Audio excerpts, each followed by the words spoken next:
Hello, and you're watching the first edition of Winthrop Close Up. I'm Maurice Dykes. And I'm Crystal Satterwhite. Thanks for joining us. Concern is growing around Hurricane Ivan as it aims at the southeastern United States. After being delayed by tornado warnings from Hurricane Francis earlier this month, Winthrop students are taking action as Ivan inches closer to the Carolinas. Severe weather with the possibility of tornadoes and heavy rain. Winthrop students are being reminded to use proper safety guidelines. According to Vice President of Student Life, Dr. Frank Ardialo, students should call the campus alert line at extension 2222 for the latest information. They should check the emergency guidelines in every residence hall room and contact dining services at extension 3663 to check for changes.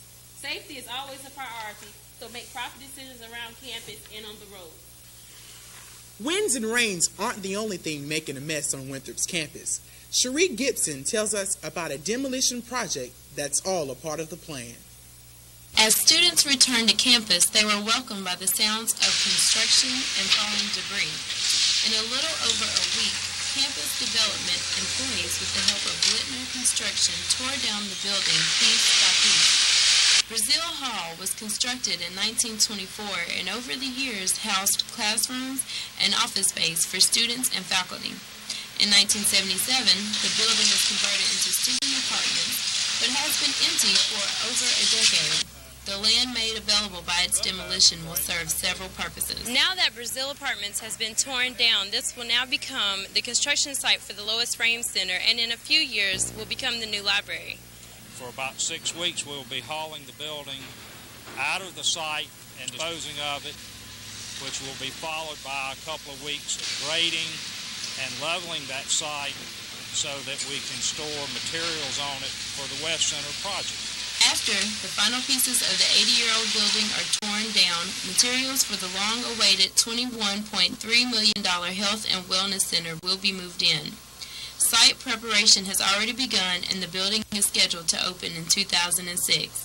With photographer John Swanson, I am Cherie Gibbs. While all the commotion around Brazil has been getting the most attention, there are plenty other projects that are making Winthrop's campus a real construction zone.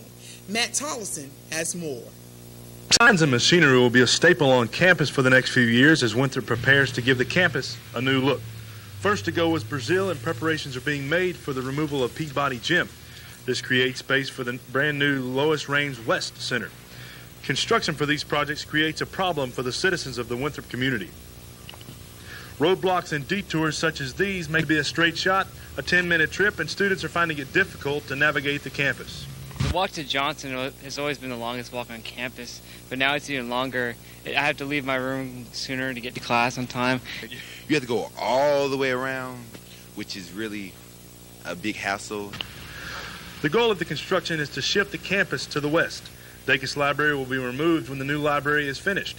Dinkins will be converted into much-needed classroom space. This past summer, Winthrop renovated the ductwork in Dinkins to provide better airflow. In addition to the construction on the main campus, Winthrop also made improvements to the lake area.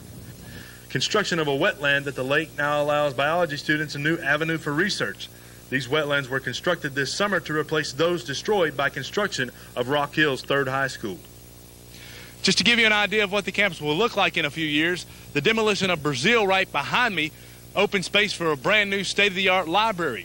In this area located across from McBride Hall will be a brand new health and wellness center, and where Peabody is currently located will be a brand new student center. With photographer Will Smalley, I'm Matt Tollison reporting. When we come back, Bree Jones takes us on a tour of what Winthrop students are doing to get more of their peers to the polls. Plus, find out how new policies are changing intramural sports. We'll be right back.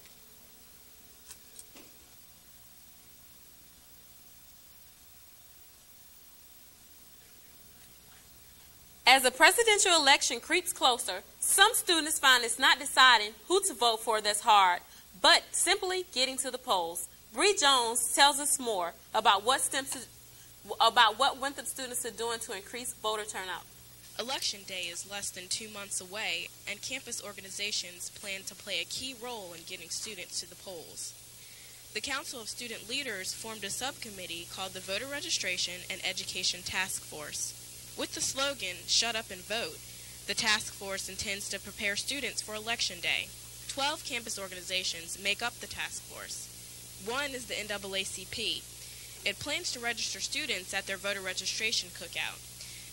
Chapter President Lavaris Clark believes that the upcoming election is very important for college students. A lot of the things going on in the political world will directly affect young adults, especially as things like Social Security and retirement. But registering students to vote is only half the job. The task force also plans to educate students on the candidates and their positions on the issues. Kappa Alpha Psi fraternity will host a forum entitled Vote and Make It Count. And task force member Mike Morant is planning a voting rally with his fraternity Alpha Phi Alpha.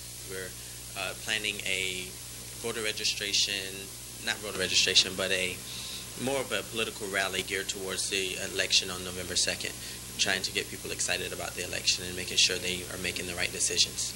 With all the time and energy put into registering students to vote, the task force hopes for a major turnout at the polls on November 2nd.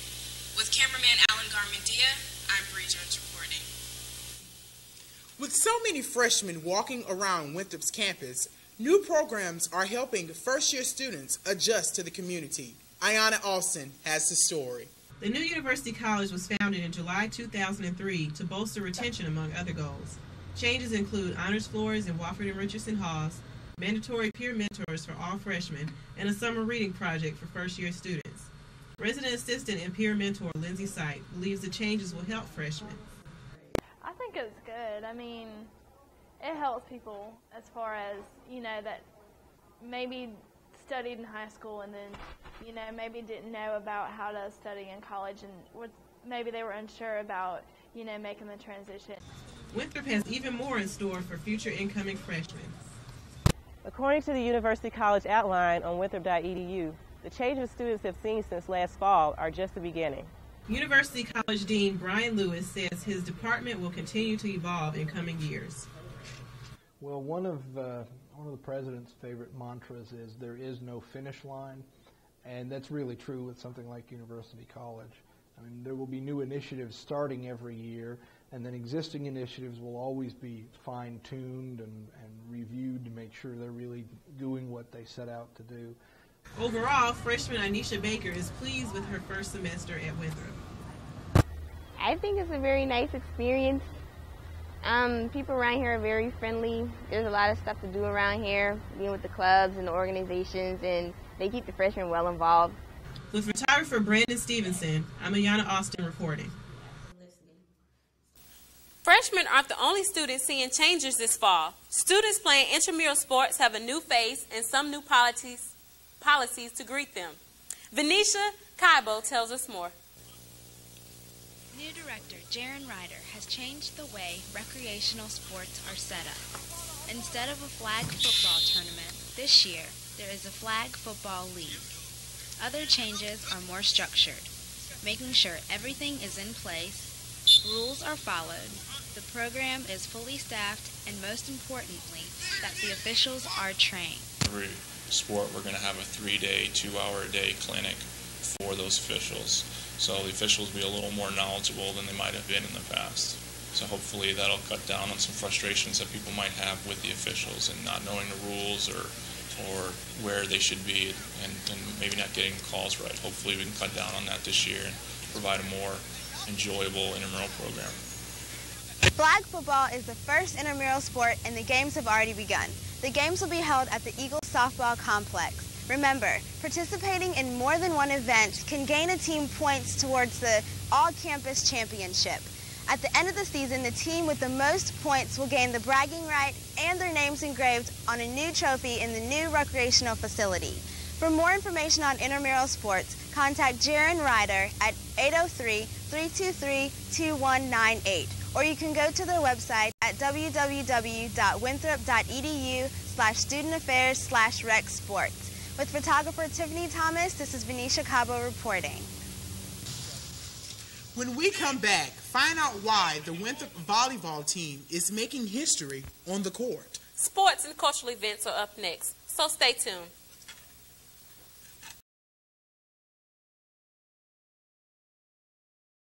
Welcome back. I'm Jason Lee. The Winthrop volleyball team is defending back-to-back Big South titles this season, and if their 8-match winning streak is any indication, then the third title may not be far off. Brad Metter has more. The Winthrop volleyball team participated in a successful 5-team tournament at Clemson. Coach Joel McCartney's Eagles showed that they are a team to be reckoned with yet again in the Big South Conference and that they should be taken seriously by any of their opponents or they will burn them. The showing of heart and grit from the Eagle volleyball team really got the fans on their side as they cheered the Eagles to victory. We have a really good chance of winning our third Big South championship, and we're looking to go undefeated in regular season as well. This game point the Eagles recorded against Clemson shows the team's desire to want to come out on top. So we look at their offensive systems in each rotation for serve receive, and we look at their transition game, and we look at their defensive systems as well. The home match between Winthrop and Belmont was an example of not taking a team lightly. Belmont battled Winthrop, but the Eagles managed to come out on top with some nifty plays and deafening spikes. Teamwork was the main factor in the game as both teams worked together to gain points in the match.